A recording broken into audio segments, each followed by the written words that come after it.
Hi everybody. Okay, today what I want to talk about is oh, wrong way around. Wow, that's embarrassing. You guessed it, the Ouija board. Now this is a board that this is a family heirloom. Basically, my mum gave me this, and it's something that's been around for a long time. And it's a 1972 Parker Brothers Ouija board. I love this thing. I absolutely love it. Now, the reason why I want to talk about it is just you've got to remember, I've grown up in a spiritualist.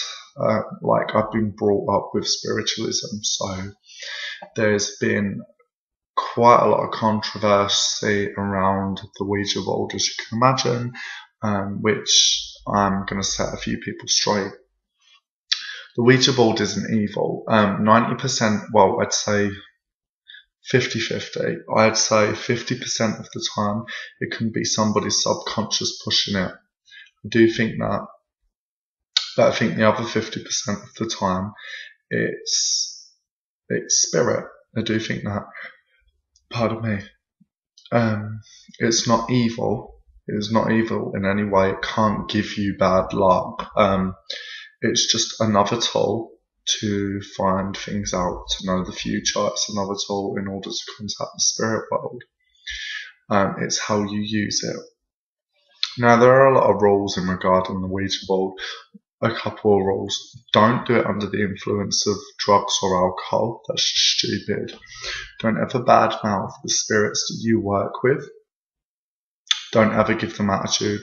Show them only respect. Don't joke or don't make a fool out of the spirits. Again, that falls into respect. So just remember that, to have respect.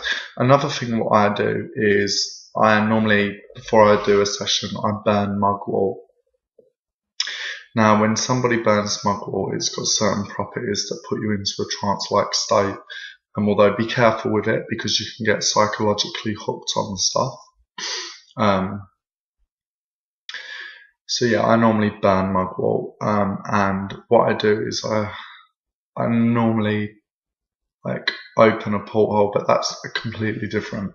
I haven't got the pointer with me today. It's something I've always done. And before I've done the board with anybody, I've said, right, this is the porthole. This is where the spirits come from. And when the planchette moves over, obviously the porthole is open and the spirits can come through. But when you've finished a conversation, drag it exactly back to that porthole.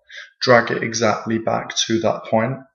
I've always been really strict with that. I've always done that. Another thing what we do, afterwards, burning frankincense and myrrh and sage to cleanse the house of any evil, of any bad spirits that may have gotten through. Open all the doors and windows and cleanse it. Give it a good fume with some sage smudge sticks. Then with some frankincense and myrrh, kosher salt, holy water, whatever it is, completely up to you. Another thing is as well, there's a superstition that says a spirit can't lie. If you ask it 3 times the same question, it cannot lie. Which is weird, because every time I have done it,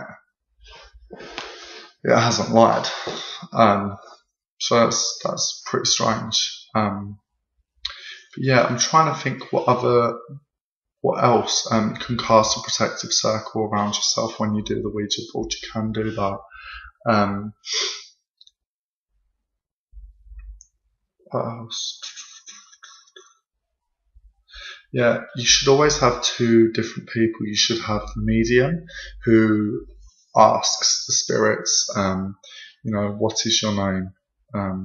Spirits come through to us. Always give them an invite when you first start your session as well. Say, spirits of our ancestors, of departed loved ones, please come through tonight. Any other passing spirits around, please come through. We ask that only spirits of a positive manner can use this board in this night.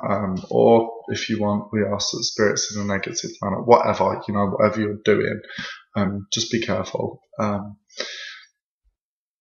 And you should have the other person, which is a translator. You should have a person with a pad and a piece of paper and a pen, who writes down all the messages, what it spells out on the board. They can be long, they can be tedious as well. Really weird thing I noticed after I've used the Ouija board, for a couple of days after, I am ridiculously psychic. Like ridiculously psychic, beyond a stupid level psychic, like Mystic Meg sort of stuff.